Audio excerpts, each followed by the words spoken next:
शंभूक का वध, ये सारे व्याख्यान प्रकट हो गए हैं और प्रत्यक्ष रूप में सिद्ध किए। शंभूक कोई दूसरा थोड़ा था, वो तो कौशिकी रामायण स्वयं कौशिकी पुराण में लिखा है घोषित रूप से कि वो भगवान राम के राज्य में स्वास्थ्य मंत्री के पद पर था और बिना बताए हुए पट्टा, बिना सूचना दिए हुए चल दिया, सूचना भी नहीं दिया और जाकर के अनधिकृत तपस्या करने लगा। अधिकृत नहीं था, जो अधिकार दिया गया था स्वास्थ्य मंत्री का, उस अधिकार का पालन नहीं किया और अनधिकृत कार्य जिसमें अधिकार नहीं है उसका उस कार्य को करना प्रारंभ किया।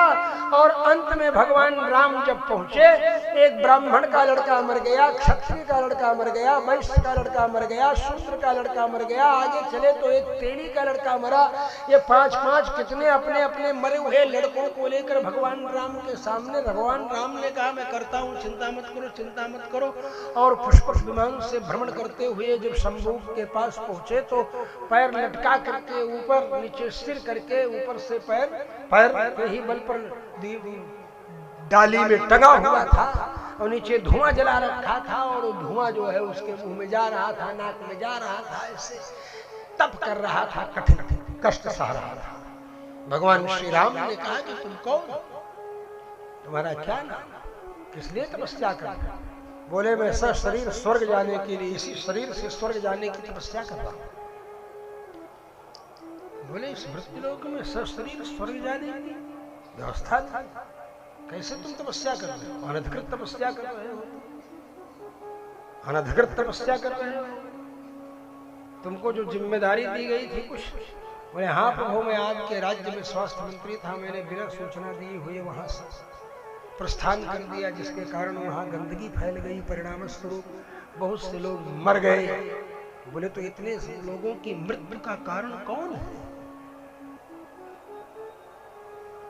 ये सब षड्यंत्र पूर्वक जो पुराण नहीं पढ़े, जो संहिता नहीं पढ़े, जो मैं कौशिकी पुराण बता रहा हूं, अब कम्युनिस्ट लोग क्या करते हैं? कम्युनिस्ट कहेंगे ब्राह्मणों का अतिवाद है, ब्राह्मणों ने दलन किया है, दलित, शोषित, वंचित, ये सब शब्द दे करके हमारे समाज को विभाजित करते हैं, विखंडित करते हैं और आपस में ही भाई को लड़ाने का षड्यंत्र करते हैं और इसी को हमारा दोष कह करके हिंदू धर्म छोड़ देना चाहिए, इस तरह का दुष्प्रचार करते हैं।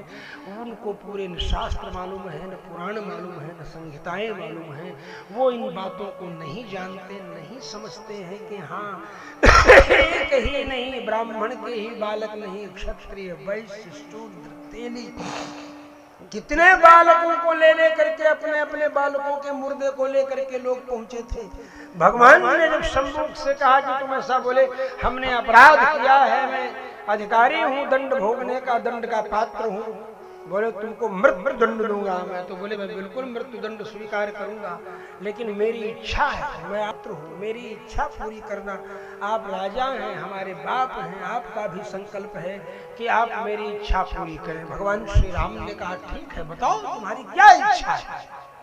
तुम्हारी इच्छा मैं भी पूरी करूंगा, लेकिन दंड ग्रहण है कि तुम्हें मृत्यु दंड। बोले मैं मृत्यु दंड स्वीकार करता हूं, लेकिन हमारी इच्छा यही है। बोले क्या? बोले मुझे स्वर्ग प्राप्त होना चाहिए। बोले ठीक है, मैं तुम्हारे इस शरीर का सिर धड़ से अलग कर देता हूँ, उसके पश्चात तुम्हें स्वर्ग प्राप्त हो जाएगा। बोले मुझे ही स्वर्ग न मिले, मेरे जितने भी नातेदार, रिश्तेदार, जात बिरादरी के लोग हैं उनको भी स्वर्ग मिलना चाहिए। अस्माकं चैव संबद्धा मया चैव बुधोत्तमाः बांधवाः ये च मे सन्ति तेषां स्वर्गं भवति।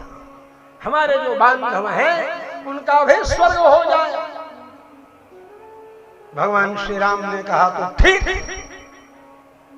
जो मर्यादा में रहते हुए, मेरी भक्त करते हुए, इस आख्यान का स्मरण करते हुए समझेंगे कि उनके पूर्वज शंभूक ने भगवान श्री राम के साथ यह वार्तालाप करते हुए भगवान श्री राम से वचन लिया है कि हमारे से जुड़े हुए सभी लोग स्वर्ग चले जाएं, तो वो हमारे नाम का अपने नाम के साथ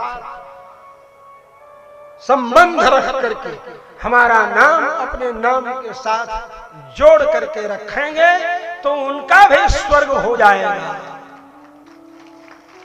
भगवान श्री राम ने वचन दिया कौशिकी पुराण, कहा कि जो मेरे नाम से नाम में अपने जोड़ कर रखेंगे, तुम्हारे संबद्ध जितने भी, अब जितने भी हैं, चाहे वो जगजीवन राम हो, चाहे रमई राम हो, चाहे जीतन राम हो, चाहे कोई भी,